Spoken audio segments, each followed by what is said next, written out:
warbixintii Will Ross oo Cabdiqaadir Yuusuf Cali in la socodsiinayay taasi ahayd halkaad wali nagala socotaana waa BBC.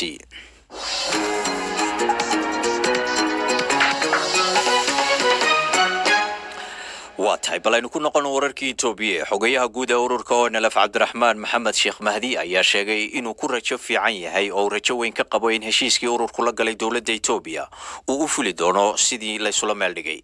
waxa sidoo kale uu safarro ku marayo dalalka dibadda ah ku sheegay in ujeedadoodu tahay inuu shacabka Soomaalida ee deegaanka Soomaalida dalka Itoobiya ee dalalka qurbaha ku nool ugu sharaxo nuxurka heshiiska ay wada galeen magaalada Edmonton ee dalka Canada oo Soomaalida ku dhaqan kula jiray waxa halka kula kulmay wariye Duraan Xasan Yare oo waraysigan la yeeshay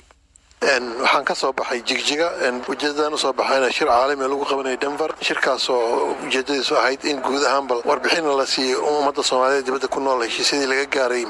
dowladda Soomaalida iyo guud ahaan xaaladda Geeska Afrika lagu qiimeeyay sidoo kale waxaan halkan caawo shirkan magaalada Edmonton ujeedaduna ahayd in bal aanu sharaxno heshiiskan ay dowladda Itoobiya wada galnay xaaladda Itoobiya ku sugan tahay iyo Geeska Afrika saameynta ay ku leedahay marka runtii shirarkan ujeedadu waxay ahayd marka hore in la wargeliyo dadka Soomaaliyeed dibadda كنول قارهان dadka deegaanka ka yimid kadibna ra'yigoodana la dhageysto lagana qaato wixii tala ah isla markaana aqoonyahanka Soomaaliyeed isbedelada Geeska Afrika la weydiisto sidii ay talo iyo taageero u siin lahayn haddii aan ka gudubno socdaalkaaga aad ku timid Canada iyo meel ka mid ah dalka Mareykanka oo aan dib ugu laabanay heshiisyada aad gasheen dawladda Itoobiya ka urur ahaan raje intee leeg ayaad ka qabtaan heshiisyadan adinka iyo dawladda Itoobiya aad wada gasheen inay siday tahay u fulayaan heshiiska anaga dawladda Itoobiya aan galnay sidii heshiis kuma yimaado waa la heshiiyaa laakiin dadka labada qolo heshiiska wada galay ay ku xiran tahay inay heshiiska fuliyaan laakiin waxaan aaminsanahay Abiy Ahmed oo hadda ninka Prime Minister cusub ee Itoobiya inuu ka dhab tahay nabad lagu soo dabaalo guud ahaan Itoobiya gaar ahaan deegaanka Soomaalida isla markaana si dimuqraadi ah qolo walba ay ujeedooyinka siyaasadeed u fushato dhawaan meelo ka mid ah dalka Itoobiya waxa ka dhacay isku dayo inqilaabyo gobolka Amxaarada ugu dambeeyay ka urur ahaan ficilada noocaas sideed u aragtaan guud ahaan saad la socoto Itoobiya laba fikradood laba kamb lagu kala jira kaamka la yiraahdo ismaamulka iyo ay ka tashiga iyo federalismada iyo kaamka qaabkii hore ee waag hore Itoobiya ay unitary state lagu soo celiyo marka xoogga hadda inqilaabka isku dayay waa xoogga aaminsanaa in xilligii cajalada dib loo rogo oo xilligii dhargiga iyo wax ka horeeyay la soo celiyo arintaasna taariikhda hore u socota gadaal uma noqoto shucuubta Itoobiya 70% waxay aaminsan federaaliyad iyo in ayahooda gacanta ku haystaan marka waxaan u aragnaa anaga khatar weyn oo dimuqraadiyadda isbedelkii la waday soo food saartay waxaana si buuxda u taageersanay dawladda isbedelka wada oo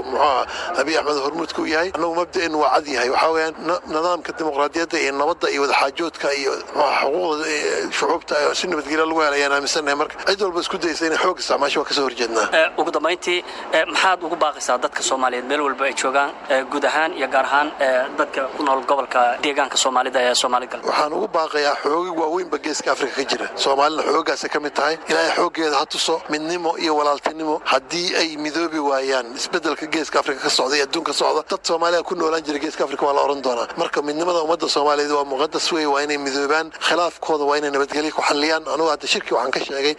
dawladda Mareykanka Ciraaq markii waxay u weerartay waxa uu weynaayay Afghanistan Taliban arintaas ay ahayd haddana wada hadal bi kula jirtaa waxaad wada hadal waliba advanced marka waxaan leenahay dawladda Soomaaliyeed waa inay la hadasho dhalinyarada Soomaaliyeed al-shabaab waa in walaalaha Soomaaliyeed ee gobolada joogay dawladda Soomaaliyeed wada hadlaan anagoo hadda Soomaaliya ayaan Itoobiya oo diin iyo waxaan wadaagnaaba yaraaba dialoog wada hadal ogolaanay marka waxaan ku talinaynaa in ummadda Soomaaliyeed dialoog iyo wada hadal ay ku bedesho colaadii qoriga waa dhamaad waqtiga qoriga midda koowaad midda labaadna isbedelka ka socda Geeska Afrika Soomaali waxay ku fadhidaa khayraad aad u badan ama dhinaca irtixaadka ka joogto waa dhulkoodii waa la hunguriyeynaa xoolaha la hunguriyeynaa haday midoobin ayaga ay u daranta marka midooba walaalooba waxa weeyaan isku xirnaada islaada adduunka wax ka socda indhaha kala furan leenahay